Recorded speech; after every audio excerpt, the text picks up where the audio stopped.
आज आपकी मुलाकात करवाने जा रहे हैं हम उस कंपनी से और उस कंपनी के टॉप मैनेजमेंट से जो इस वक्त बेहद सुर्खियों में है। जी हाँ, देश का दिग्गज energy exchange IEX, Indian energy exchange, जो कि इलेक्ट्रिसिटी, रिन्यूएबल एनर्जी की फिजिकल डिलीवरी के लिए ऑटोमेटिक ट्रेडिंग प्लेटफॉर्म देने का कारोबार करता है ये एक्सचेंज। और अगस्त 2016 से ये एक्सचेंज सर्टिफाइड भी है और रिन्यूएबल एनर्जी समेत दूसरे एनर्जी सर्टिफिकेट देने का भी कारोबार करता है एक्सचेंज। और इसके अलावा अक्टूबर 2017 से एनएससी और बीएससी पर आईएक्स की लिस्टिंग हुई है। आइए कंपनी के टॉप मैनेजमेंट से हमारे साथ जुड़ रहे हैं चेयरमैन और मैनेजिंग डायरेक्टर एसएन गोयल साहब। गोयल साहब ने एनआईटी राउरकेला से इलेक्ट्रिकल इंजीनियरिंग में बैचलर्स की डिग्री हासिल की है। फैकल्टी ऑफ मैनेजमेंट स्टडीज नई दिल्ली से आपने एमबीए भी किया है। फरवरी 2021 से ही एक्सचेंज की कमान सर के हाथों में सीएमडी के तौर पर। पावर सेक्टर का बड़ा लंबा गहरा अनुभव है गोयल साहब का। 40 साल से ज्यादा इस फील्ड में आप बिता चुके हैं और आईएक्स से पहले आप पीटीसी इंडिया के डायरेक्टर भी रह चुके हैं। 30 साल तक करीबन आपने एनटीपीसी जैसी दिग्गज संस्थाओं के साथ काम किया है, यानी कि पूरा इस सेक्टर का गहरा अनुभव रखते हैं। गोयल साहब, बहुत बहुत स्वागत है सर आपका। धन्यवाद हमें समय देने के लिए। पहला सवाल इसी बात को लेकर आपसे समझना चाहता हूँ, जो खबरें आ रही है कि सीईआरसी, जो कि देश में बिजली की दरें डिसाइड करने का कारोबार करती है, काम करती है, माफ कीजिएगा, उनका ये कहना है कि मार्केट कपलिंग की जाए। पहले समझाएं सर, सीआरसी क्या करना चाहता है, मार्केट कपलिंग क्या होती है और इसका क्या असर एक्सचेंज, आप जैसे एक्सचेंज के कामकाज पर पड़ता है, ये हमारे दर्शकों को बताएं सर।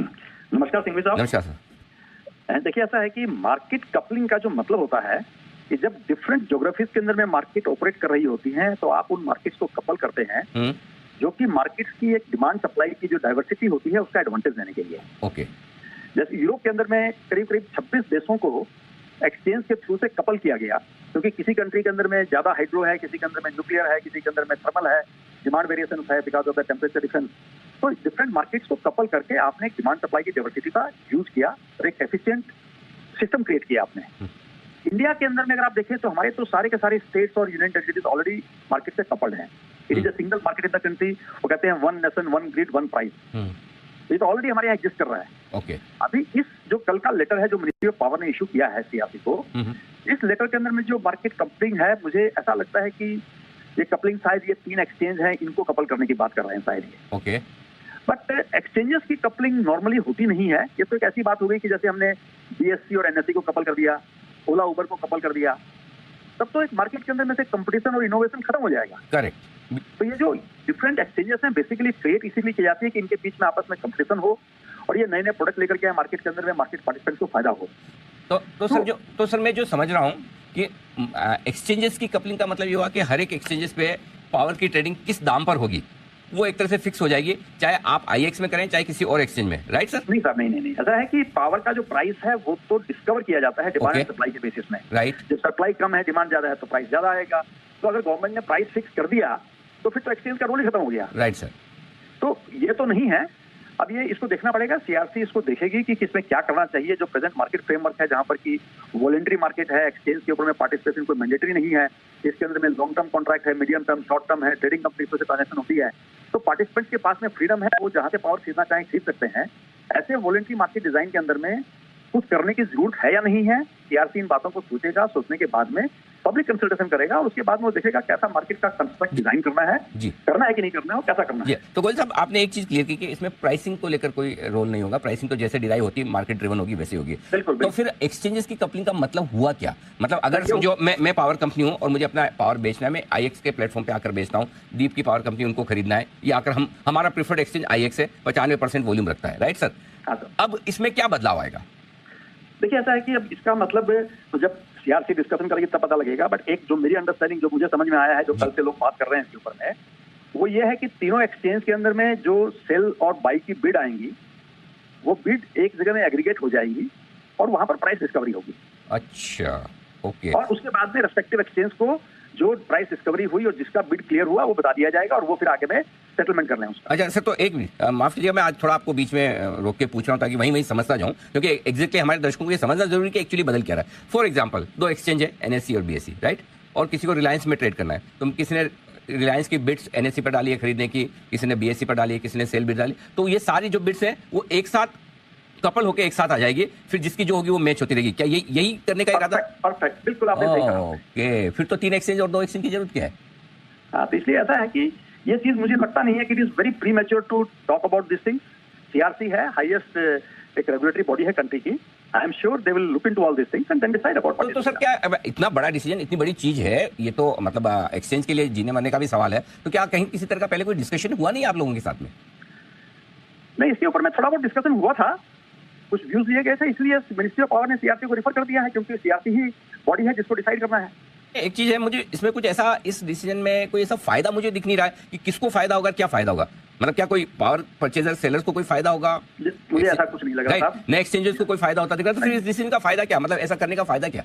वही तो मैं कह रहा हूँ ना कि इन चीजों को सोच करके सीआरसी देखेगी कि कोई भी डिसीजन है तो उसका एक ऑब्जेक्टिव फंक्शन होता है, क्या अचीव करना चाह रहे हैं, क्या अचीव होगा, और इन चीजों को सोच के फिर वो डिसाइड करेंगे क्या करना है। अच्छा सर, ये डिसीजन कब तक होगा? अभी तो शायद एक आइडिया फ्लोट हुआ है, राइट सर? सब चीजों में बहुत टाइम लगता है, ये मार्केट डिजाइन की बातें हैं, इनमें बहुत टाइम लगता है जी। सो मतलब अभी खाली एक आइडिया है, आइडिया के बाद कंसल्टेशन पेपर होगा, सुझाव मांगे जाएंगे, जाहिर सी बात है आप भी अपने सुझाव देंगे, बाकी लोग भी देंगे। सो ये प्रोसेस क्या साल 2 साल लंबी है, 4-6 महीने? सर देखिए, ऐसा है कि पहले तो प्रोसेस होगी कंसल्टेशन की, इसमें निकल जाते हैं 7-6 महीने।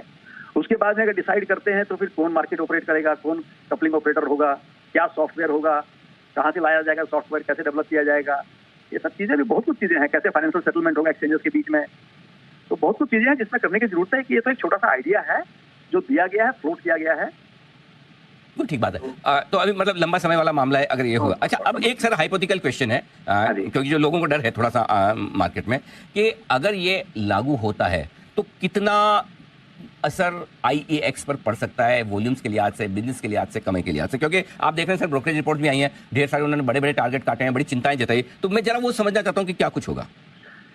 तब देखिए, ऐसा है ना कि ये तो डिपेंड करता है कि सीआरसी इस मार्केट कपलिंग क्या अगर डिसाइड करता है इंप्लीमेंट करना, तो क्या कंस्ट्रक्ट डिसाइड करते हैं। ये कंस्ट्रक्ट भी हो सकता है कि आईएक्स के ऊपर में, क्योंकि आज की तारीख के अंदर में 100% मार्केट शेयर है हमारा, जो डे हेड मार्केट और आरटीए मार्केट है, जहां पर प्राइस डिस्कवरी होती है, कि बाकी एक्सचेंज के ऊपर में अगर बिड आती है तो वो भी आईएक्स के अंदर में बिड कर उसको अपना एग्रीगेट कर दें, और एग्रीगेट आईएक्स प्राइस डिस्कवर करेगी। ऐसे मॉडल के अंदर में ज्यादा कुछ हमारे यहाँ पास इंप्लीकेशन होगा नहीं। अगर वो कहते हैं कि नहीं, कोई थर्ड पार्टी इसको प्राइस को डिस्कवर करेंगी, तो फिर हमें देखना पड़ेगा कि इसका क्या इंप्लीकेशन होगा। I think it will be too premature to talk about this thing. तो अभी इस पे फाइनल डिसीजन आने में वक्त तो लगेगा, ये आप कह रहे हैं, तो कोई ऐसी चिंता की फिलहाल बात नहीं। अब एक जो मैं आपसे जानना चाहता हूं कि अल्टीमेटली आपके शेयर होल्डर ये जानना समझना चाहते हैं कि अगर ये चीजें लागू होती है, आज आप एकदम लीडर है, लीडर क्या एकदम ऑलमोस्ट मोनोपोली टाइप है, 90-95% का मार्केट शेयर रखना बहुत बड़ी बात है किसी भी बिजनेस में। सो कितना मार्केट शेयर लूज करने का रिस्क हो सकता है? सर देखिए, ऐसा है कि जैसा मैंने आपको पहले भी बताया है कि हमारा जो मार्केट शेयर है करीब करीब टोटल इलेक्ट्रिसिटी जनरेशन के अंदर में 6-7% ही है जो हमारे यहाँ से ट्रांजैक्शन होती है। ये वॉलंटरी मार्केट है, पार्टिसिपेंट्स लॉन्ग टर्म कर सकते हैं, शॉर्ट टर्म कर सकते हैं, medium term, trading company, exchange, बहुत सारे ऑप्शंस अवेलेबल हैं। यहाँ कोई ये मोनोपोली नहीं है किसी की भी, सबको इक्वल अपॉर्चुनिटी है। ओके, तो सर गोयल साहब, अब आप आखिरी सवाल आपसे, वैसे मैंने काफी सवाल आपसे पूछ लिया, आपने बड़े धैर्यपूर्वक सब जवाब भी दिए।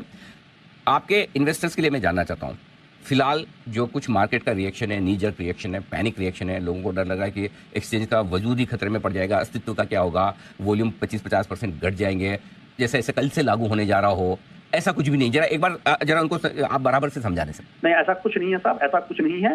देखिए, रेगुलेटर ने एक मार्केट डिजाइन क्रिएट किया है जिसके बेसिस में 15 साल से एक कंपनी चल रही है, ये मार्केट फ्रेमवर्क चल रहा है जी, और बहुत एफिशिएंटली चल रहा है जी। ये हम रेगुलेटर है, कोई ऐसा बिजनेस नहीं है कि जो हमने खड़ा कर दिया और इसके अंदर में कोई अनफेयर प्रैक्टिस चल रही है।